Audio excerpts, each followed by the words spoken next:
రాత్రి పడుకునే ముందు మొబైల్స్ కి గుడ్ నైట్ చెప్పి పడుకుంటారు కొందరు. లేదంటే దానిపైనే పడుకుంటారు. లేదంటే దాన్ని పైన పెట్టుకొని పడుకుంటారు. ఇంకొందరు దానికి గుడ్ మార్నింగ్ చెప్పి లేస్తూ ఉంటారు. లేవగానే ముందు ఫోన్ మొహం చూడాలి.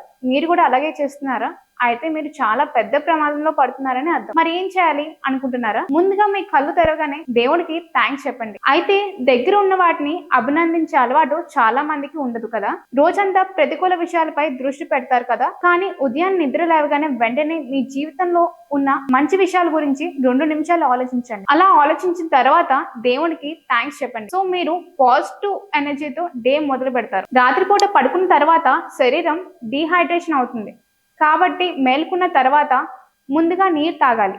ఇలా చేయడం వల్ల మీ జీవక్రియ పెరుగుతుంది. మార్నింగ్ నిద్ర లేచిన తర్వాత బాల్కనీ లేదా టెర్రస్ వెళ్ళి కొన్ని నిమిషాలు సూర్యకాంతిలో నిలబడండి. లోతైన శ్వాస తీసుకొని నెమ్మదిగా గాలి విడవండి. ఇలా చేయడం వల్ల మీ మానసిక ప్రశాంతత పెరుగుతుంది. ఇటువంటి మరెన్నో టిప్స్ కోసం మా ఛానల్ ని సబ్స్క్రైబ్ చేసుకోండి.